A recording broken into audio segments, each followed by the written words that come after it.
എന്താ ഈ തവക്കൽത്തു അലല്ലാ എന്ന് പറഞ്ഞ? ചിലരുടെ വീടിന്റെ മുന്നിൽ എഴുതി വെച്ചിട്ടുണ്ട് തവക്കൽത്തു അലല്ലാ, റൂമിനകത്ത് എഴുതി വെച്ചിട്ടുണ്ട് തവക്കൽത്തു അലല്ലാ, ചില വണ്ടിയുടെ പേര് തന്നെ തവക്കൽത്തു അലല്ലാ. എന്താ തവക്കൽത്തു അലല്ലാ എന്ന് പറഞ്ഞ? നമ്മൾ മനസ്സിലാക്കണം എന്താണ് തവക്കൽത്തു അലല്ലാ. പറയാറുണ്ട് ചിലര്, അതിന്റെ അർത്ഥം എന്താന്ന് പോലും ആ പാവത്തിന് അറിയില്ല.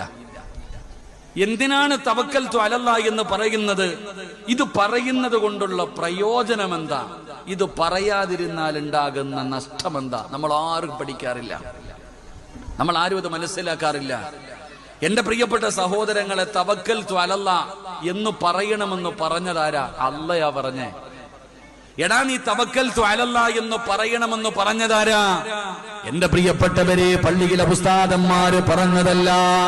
പിന്നെ ആരാ തവക്കൽത്തു അലല്ലാ എന്ന് പറയണമെന്ന് പറഞ്ഞതെന്നറിയുമോ?